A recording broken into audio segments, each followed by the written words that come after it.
First of all, Air Force Week is always a special challenge. Just so much credit to those guys, what they've done. It really, the way they've built their defense back up over the last couple years, what they do on offense. The really impressive thing, I've got to compliment them, is how, through injury, through change in personnel, they continue to execute. So it's much deserved, in my opinion, the fact that they're, Mountain Division champions and having the opportunity to play in a conference championship game. It's a big challenge, as you know, for us. Even though we're a style of triple option offense, really for both defenses, there's enough differences there that it's not like you're playing yourself. It's a challenge. The play action passes they have, the passes they have out of traditional formations that aren't triple option formations. They do a great job. They do a great job defensively. Like I said, their athletic ability, their back end, they're as good as anybody. Their corners and their safeties, and they're very well coached. So it's a big challenge. It really is a big challenge. So with that, Rick, you want to start it off? It seemed like in August there was a major focus on being able to throw effectively in passing situations. How satisfied or dissatisfied are you with that? Yeah, I think, again, not completely satisfied. I think if you look closely at it, we're stuck still a little bit in the middle. We're still an option team that wants to throw it more, but yet we're still not good enough to actually throw it more, and we don't quite have the confidence to throw it more. So we've made a little bit of progress, obviously to come back and, you look at Utah State, at Nevada when Austin came in and took the ball down the field. You look at Hawaii. We've done some good things throwing the ball. We've had a few more plays. We're a little bit more efficient. But to say we've dramatically changed the landscape to be able to be balanced, we're not. But we're better. We're a little bit better. Coach, regardless of what happens this week, you guys still have had the most successful season in such a long time. Was there a turning point this year that you kind of saw, we're really making the turn now? JP, I'd like to say that. I don't think it's that. It's that old thing of continue to chip away at the rock. It's just the cumulative effect of what we do. There's at no point when we can say we turned a corner. Just this past week against Colorado State, you saw that. But I guess if you keep things relative, maybe we have turned a corner of just being competitive, of each week having a chance to win. If you don't win, you're disappointed, like I am right now and like our team is. So, I guess, again, maybe I'm contradictory to myself. I guess we have turned a corner as far as that. Every game this year has been competitive, including Arizona State. We compete, we play hard, we put ourselves in a position to win. So it's been a cumulative effect of what we've tried to do, honestly. Coach, you were so close as far as still playing for the Mountain Division title. And how do you, the disappointment, how do you keep that from seeping into this week and stuff like that? Well, I don't think we were like the incumbent, that's been to 3 Mountain West Championship games in a row. And all of a sudden, boy, it didn't happen. Let's be honest. It was kind of a long shot scenario, I'm sure, in 99.9% of the people's mind. So it's not like you expected to, and then all of a sudden it was taken away. We've been pretty realistic through this whole process, and I think our team has been. So it's not like we already had it in our hand and somebody took it. We had a lot of things to do to get there. So I don't think it affects us quite as much as somebody that's done it over and over again. We've had 3 very competitive games with Air Force. All 3 years here, basically it's come down to the last series of the game. The team that had the ball had a chance to win. So that's enough for us. The psychology of kids is the psychology of kids, that you always talk about all those issues week to week, whatever the specific issues are, and certainly there's issues this week. So I guess we'll find out when the ball's kicked off, but I don't think in our situation that it's a major issue. Austin's done much better when he's come in with the rest of the offense as opposed to coming in the middle of the series. Would you still do that, you think, to bring him in like in a third down situation when Lamar's been out there? It was unfortunate Saturday night what happened. We brought him in on the 3rd and 12, or I think it was. We ran the B option to Terrion Gibson. It was wide open. I mean, he's going to run for at least 30 and maybe score. And then again, you get upset because he didn't deliver the ball, and it's a pretty simple throw, but he's over there on the sidelines. He's over there on the sidelines, and he comes in the middle, and that's difficult. I will say, and I've said it before, that if anyone can handle that, it's probably him. And if anyone can handle coming out, it's probably Lamar. But still, it's not the most positive thing. I don't really like doing it. We didn't do it at the end of the game because Lamar was going and playing. So, you just kind of let it rip and go with your instinct, but obviously it's not ideal. I won't say that it won't happen again, because it probably will happen again. Defensively, what's your primary concern with their offense? I mean, because they've been passing a lot lately. They have. The last 2 weeks. Yeah, they've thrown it like 17 times each the last 2 games. And against Boise, I mean, it was incredible. And really Utah State. Earlier with the quarterback, they didn't throw it a lot. But you can see here, maybe with the way they feel their roster is with some injuries at some running back positions. Also, it seems they have much more confidence in the quarterback throwing it. And they do have really, really good receivers. Number 9, the big receiver, is as good as there is in the country. And the big tight end, 80, is a big NFL-looking tight end. And 7, the slot. I mean, they have weapons. So it doesn't surprise me that they're throwing it more because they definitely have weapons there. But they've been successful the last 2 weeks, and they've thrown it more. So it's something that we absolutely have to be prepared for. But with Air Force, the unique thing about them, again, and you guys have heard me talk about it so much, they have such a bank of invested things they do, from the continuity in what they do, that they can dust something off with 3 minutes left in the first quarter and run it the rest of the game that they haven't done for 2 games. If they want to be triple and 2 double slots, they can do that. If they want to be more one back, or if they want to be in the shotgun, or if they want to throw it, they just have an accumulation of things they do well. And that's what's so impressive. And again, a lot of people want to try to be that. But the unique things that they have of the unlimited numbers of players, the really unlimited number of coaches, gives them an advantage with what they do to be able to execute what they do. With normal scout squads, with normal sized coaching staffs, it's hard to ever get your execution like they get it. So they take advantage of the inherent things that they have, just like Navy does.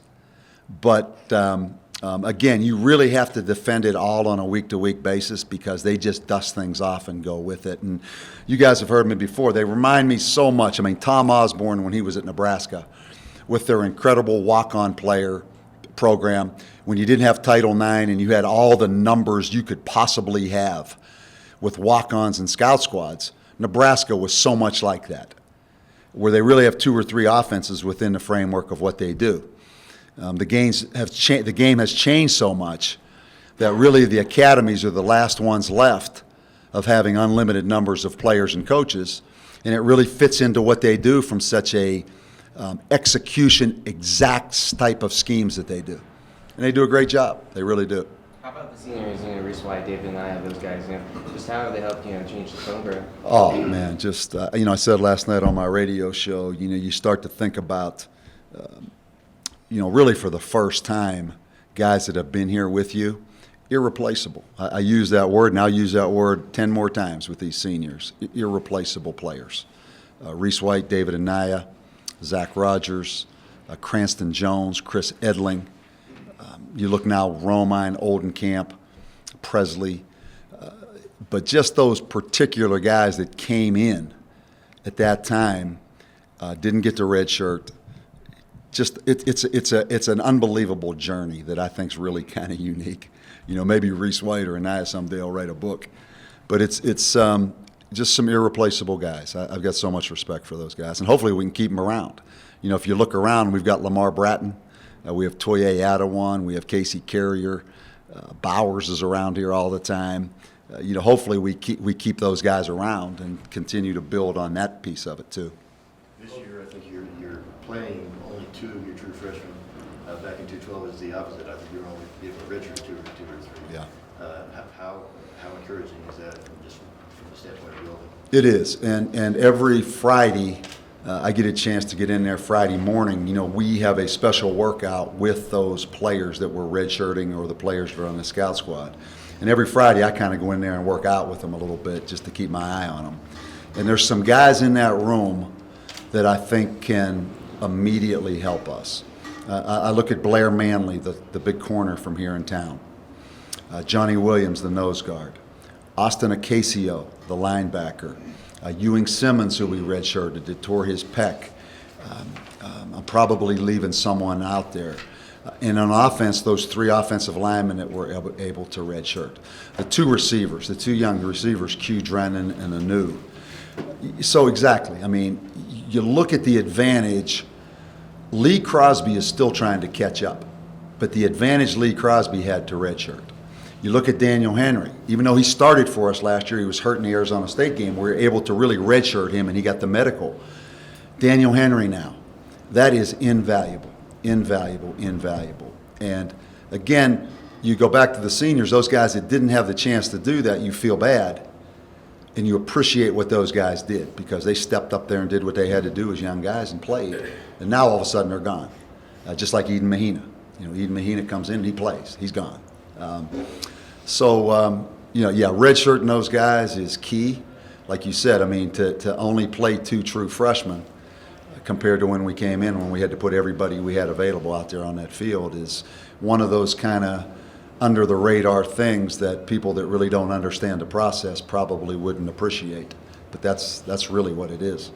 Coach, I know you said getting to that, championship game was somewhat of a long shot, but was there a bit of disappointment that you guys couldn't get that this year after the loss, or was it just we lost to Colorado State? I think you probably should ask the players their perspective on that a little bit more.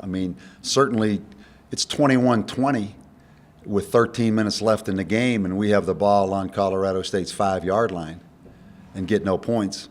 They take the ball down, make it 28-21. It's 28-21 now after some things that happened.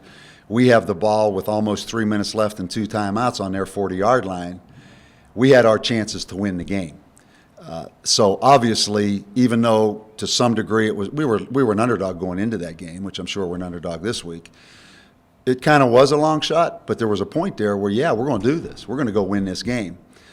So again, everybody has issues that you can kind of philosophize and talk about. Air Force that has the issue of they're playing San Diego State regardless of what happens in this game. So we all can play those issues out and talk those things through. I continue more to focus on why when it was 21-20 we got the field goal blocked. Here's why. Here's the technique of that. Why when it was 28-21 would Lamar ever take the sack and make it 2nd and 25? More than the whole philosophical kind of thing, I'll leave that up to you guys.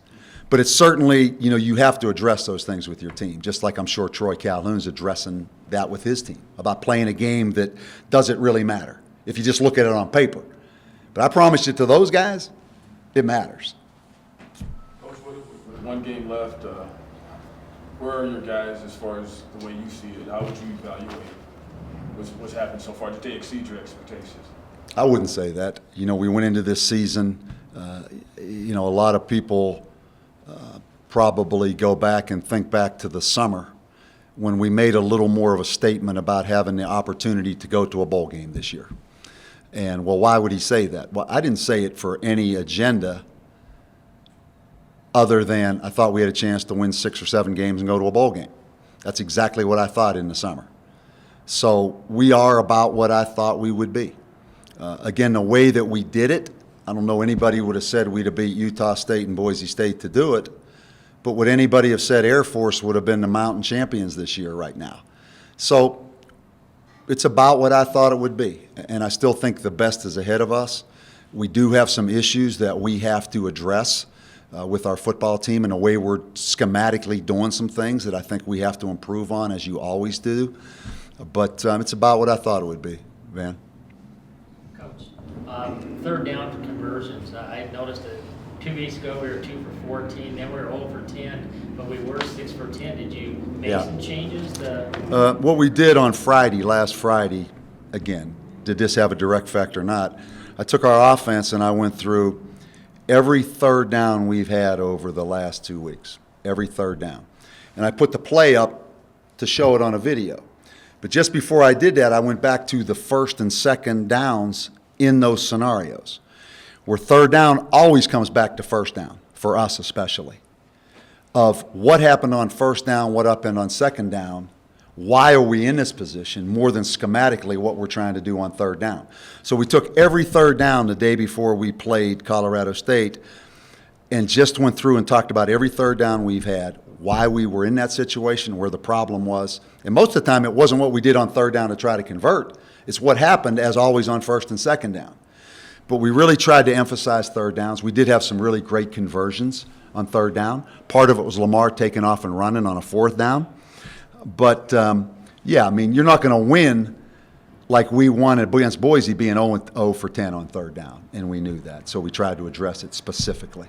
Not just say, boy, we got to be better on third down. I mean, why are we in these third downs at this distance? And then what could we do better on third down to call things and execute on third down?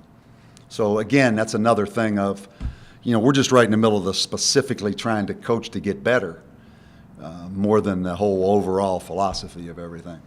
When and if the bowl invitation comes, as we all think it will, program-wise, does it matter whether it's here or somewhere else? Is there any preference? I hope it's here. I hope it's here. I think, our players, particularly going to the first bowl game in a long time, I think they're going to enjoy being in a bowl game and certainly enjoy Albuquerque. I'd like to see us play another home game here in this stadium. For 3 years I've sat around here and hadn't said much, but it's kind of gnawed at me to see 2 other teams playing on our field. It really has, that bothers me. Some other team in our locker room, which is great. That's what the bowl is. But I think for our first bowl game, I hope it's here, and I hope it's at the New Mexico Bowl. And I think to give ourselves a chance to have more fans come out and watch us, that game goes all across the country. It's the first bowl game of the year. It's a beautiful setting. And, you ask me, that's what I hope happens.